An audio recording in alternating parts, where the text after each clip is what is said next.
Bismillahirrahmanirrahim. Assalamualaikum warahmatullahi wabarakatuh, my brothers and sisters. So we're now with our brother and our sister. This is Jamil, and her sister, this is Faiza.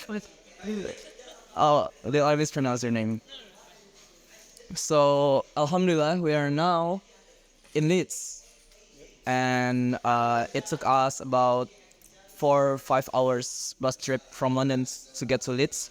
And Alhamdulillah, we are here now, and we just finished praying Jumu'ah, and it was a really big community there, helping each other. It's a really big community. It was a really lovely community. So what you guys watching right now is the Muslim community in Leeds. They are doing like fundraising for the victims of the earthquake in Turkey and Syria. You can see how big of a community it is. Like everyone from different backgrounds, from Sudanese and Yemeni and Pakistani, Bangladesh, Somalia, they are all gathered in this place. This is the Leeds Grand Mosque where we just finished praying Jumu'ah. And it's been a really nice experience being here, having the Jumu'ah here, and also seeing how strong and how big of a community Muslims are in Leeds. So maybe we'd like to know how does it feels like living as a Muslim in England, particularly. Yeah. So in the UK there's a lot of people of different ethnic communities.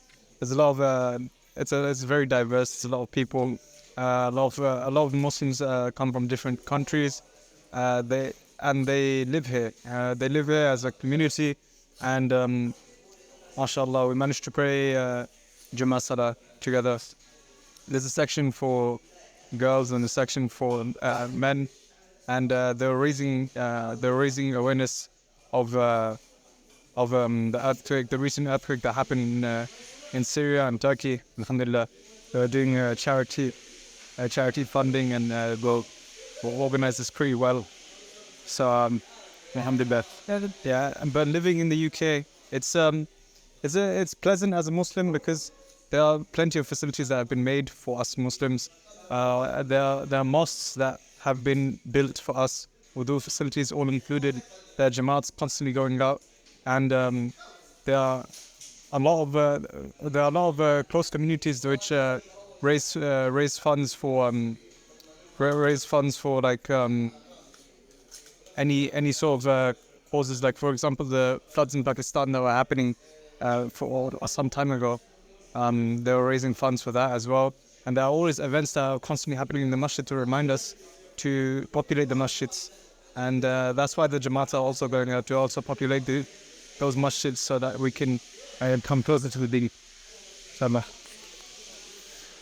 So yeah, well, we have also witnessed from our journey throughout London and Leeds that it is easy to find facilities for Muslims, to find mosques, to find prayer rooms. Maybe what I want to ask is, would you suggest that Leeds is the best city to live as a Muslim, or will you suggest another city? I think Leeds. I think why? Because in Germany and other European countries, in Europe, I'd say particularly, other European countries, like there's a lot of things going on, like, in, I think it was Switzerland? I'm not sure, where they burnt the Quran and stuff like that, and I think you were saying Sweden. Yeah, it was Sweden, I think. But yeah, but there's like, even though there's a lot of Islamic communities in different European countries, it's usually like, not that much freedom compared to UK. Because in the UK, you can't really do that stuff and expect nothing to happen. There'll be so much riots. Mm-hmm. For example, during Fridays sometimes we even let off by our work to be able to pray Jummah, which is a very good privilege for us Muslims. Although we're working under we are under the conditions of the law of the land, they still facilitate like the prayer facilities for us Muslims, which is very good. In some companies, there are prayer rooms included as well, alhamdulillah, which is a very, very good benefit for us. Are there like national days where Muslims get together? Like maybe during the Eid? Yeah. That's very huge Muslim thing. It's Eid in fact. There's a Eid Gah. There's a Eid Gah, it's like a massive field with many Muslims. Is it only from the community or the government also? Just the community. Community. But the government allows it. All right. And so yeah, like in college, for example, maybe like when let's say you're having class, but it is also prayer times at the same time. Like, is it easy to pray at home? So, in college, balancing Islam and college studies, at first I was kind of scared. How am I gonna, pray and, maintain school life? But then as soon as I tell the teachers, Miss or Sir, I'm gonna go pray, they just let me go pray. And I just pray and then come back. And they don't ask me how long I take, 30 minutes, 40 minutes, how long I want to take. They let me take that time. And I love that, like in our community in college as well, there's like Ta'aleem every Tuesday and Friday in my college. Yeah, and we have like some like we have Jummah prayers, prayer 1 and prayer 2 on Friday, and even the girls join and it's packed. Like there's no space to pray sometimes. So I'm really happy to see that actually. Yeah, and one thing that we did as well last week from Monday to Friday is that we had a culture week. So culture week, we had like Pakistani culture, Bangladeshi, all the cultures that we have, like Ghanaian, everyone. So like in that time we were able to like talk about Islam as well, because Islam is not, we don't follow culture, we follow Islam. You know, Islam. So it's very good in UK, very free. And so there must be like prayer room in your college. That is really nice. Yeah, sure. Yeah. One thing I love about college is that the teachers, even if they're not Muslim, they ask the students, what can we do for you Muslim students to improve your prayer rooms? So I was writing a list. I was like, we need coat hangers, we need 4 prayer mats, we need prayer scarves, we need this. So I'm really happy that they're very proactive. The teachers are very active in helping the Muslim students, even if they're not Muslim themselves. And they have like a lot of facility for halal food as well. So I'm really proud of them. Alhamdulillah. And maybe another question is like, that there are some cases around the world regarding Islamophobia. Yeah. Have you like encountered those cases? I have encountered Islamophobia when I was in like the younger years. So year 7, when I was like 11, 12. In that time, it's when people are more ignorant. So like when you're like in the younger years, they are influenced by their parents a lot. So like I used to have this one guy like take off my hijab, and it was crazy. And then this other guy like calling me Bushra because like he just think it's a Islamic name, but it's not. Like it was. Then usually it's because of the parents, not even the children themselves. But when you guys get to year 9, year 10, year 11, they all get their own. They're like, oh, respect them and stuff like that. So year 7 and 8 is like, what about you, Stefan? I've experienced no sort of discrimination personally. It's been very, very safe for me. Even though I experienced during school and college, if there were any bullying, it would happen amongst us Asians itself and us Muslims. Like there was no discrimination due to any religion. It was just maybe some cultural discrimination through our young ignorant years. But alhamdulillah, as I went on to college, everyone is very understanding. Everyone, alhamdulillah, it's very diverse, very understanding. There's people of many cultures over here, alhamdulillah. So I believe it is easy, right? Just to like walk down the streets using hijab, using Muslim clothes. Hijab as well. Yeah. That's really good. And like from all the Muslims in England, like what do you say, like the biggest ethnicity from all the Muslims? Yeah. Biggest Pakistan, Indian, Gujarati, Indian, Pakistani, Gujarati. Sometimes even Bengali. I've seen a lot of Indian, Gujarati, and Pakistani. A lot of South Asian, and by the way, North Africa, my son. West. Western. West. Yeah, you're about. Somali. Yes, we have Somalis, we have Sudanese, Sudan, Ghanaian, Ghanaian. Yeah, but there's all, yeah, but even Moroccans, yes, Moroccans, yeah. Moroccans. Yes. And are there like, you know, special education institutions for Muslims? There are just public. Yeah, they have the law method. Yes, Uh, as what you've heard from our brother and our sister, from Jamil and from Faiza, that Alhamdulillah, it is easy to live as a Muslim in England. Like, there are all the facilities. We can easily find masjid, we can easily find prayer room. Alhamdulillah, there are no discriminations. And I think I have a comment to say. Yeah, sure. Like 50 years ago in UK, it was so dangerous. Like my dad, when he used to walk down the street, because he was Muslim, he'd get like hit with a brick back of his head. But then as the years progressed, like even you know our king right now, Peace Charles, he used in his in his speech, he used the Quran. Yeah. So I was happy to see, like, you know, there's a lot of I think like a lot of what's the word for it? Presentation, like, yeah, for Muslims. Yeah, and even the king recognizes us as people, because even though a percentage of Muslims compared to non-Muslims is huge, like very less, sorry. So even though like we're a small minority, we do make a lot of this country, and we do like give a lot to this country as well. So they give back to us as well. So I'm really happy about that. And also, like, one thing that's hard for us is that when you go to university, you have to get like student loan, and you can get interest, riba. It can be a bit hard for students. But right now they're trying to put a scheme for Muslim students to Islamic loan, and they're putting other job routes, apprenticeships. So I'm really happy to see that as well. It's easy for us. And regarding riba, because you mentioned riba before, like in Indonesia, there are basically two types of bank. There are like conventional bank with riba such things, and there are also what we call as Sharia banks, where the interests are. Yeah, you got such banks here. There are some organizations. We have that type of, like, you know, Al Rayyan Bank.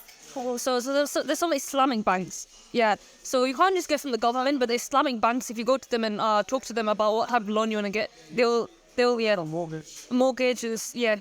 You know, really student loans, but they are working with student loans right now. And there's a lot of apprenticeships as well. That's a degree level. So it's really good. Yeah. So yeah, guys, as what you've heard from our brother and our sister, like we as a Muslim, especially we that come from Indonesia, if we want to maybe like go to college in England, it will be a very nice place for us indeed. Or maybe like even we want to, like, you know, kind of fix our bloodlines, you know, make it better. Like we want to find a wife or husband from England and here. That will be very easy in England, Yeah. right? Yeah. You wouldn't see Pakistani couple. You see like Pakistani and like that African couple. So many couples, like different interracial couples. So yeah, boys, if you're watching this, you know what to do. So thank you so much, Jamil. Thank you so much, Faiza. No problem. And actually, we have something for you guys from Indonesia. Yeah, from Indonesia. It is authentic from Indonesia. Okay. So these are the clothings that we use, the prayer clothings that we use as Indonesia in Indonesia. This is all we use when we like to pray. Yeah, it's a clothing. So this one is for you, Jamil. This one we call it sarung. Sarung. Yeah, we use it. Yeah, is that one we call it sarung, and this one is for you, if I will. We banned it. No. I mean, like, you accepting us here, like, It's a bit stupid. As they were saying, I was from the UK, we should be hospitable to our other neighbors. It's a part of the kidnap. and alhamdulillah. Oh, this my man. That's So actually, that thing is called mukena, yeah, and that thing is called sarung. It is like traditional clothing from Indonesia. We use it when we go to pray and go to prayers. Actually, it is easy to use the mukena. You just use the bottom part and you just use the robes. Yeah. Oh yeah. But there's actually two ways to use the Starlink. You can use it the easy way, and you can use it the neat way. So if you want to use it the easy way, you just like get it inside and you just like fold it and make a roll. Yeah. I know. Yeah, but there is also this neat way, which is neat tricky. Maybe you want me to show you how? Maybe later. Maybe later. Yeah, right. Okay, so guys, this is Farida, this is Jamil, our Barian sisters. Thank you so much, and thank you so much, you guys. Oh yeah, sure, please. Wait, yeah. I feel like, you know, like as soon as I met you, I did on Amigo or on TV. Yeah. It was I didn't expect, you know, me in person, like real life. But the reason why I like encouraged my brother to show you guys around, and I wanted to as well, is because I felt like Allah made us meet so we can get a reward, you know, a reward helping others. So I just saw it as a opportunity, and I saw it as like destiny, you know, for each other. So yeah. Alhamdulillah, it is really nice. It's really nice to meet. So yeah, actually, the backstory of our meeting today. I say the backstory. So, I was on Amigo. I was on Ahmed TV actually, and so I met Faiza. So and I told her that I am going to UK. It was January, and I said that next month, right? And she said that then we must go to Leeds. And so yeah, here we are now in Leeds. Alhamdulillah. No, everybody says summer. That it is. Julie coming. Be patient. Sabr. Yeah, indeed. Sabr is the key. Sabr is a kid yet. As-sabru yu'inu ala kulli amal. That's the that basically patience is the key to make every works easy. So thank you so much, and I don't know if we will ever meet again. I guess this is the one and only, the first and the last. Thank you so much, guys, for watching. Assalamualaikum. Shalom. Yeah. Assalamualaikum warahmatullahi wabarakatuh. What? Alright. So I forgot to mention something about the halal system in the UK. How it works is that there's certain committees which do halal, like halal cutting of meat. For example, that's the ones that we trust is the Halal Monitoring Committee. It's halal certified. It's the meat that we trust to have. So they will have like a yellow sticker that says HMC right in front of the store. Those are generally those are the stores that you can trust for your cuts of meat. And even in superstores like Tesco, you can see there's halal butchers being built.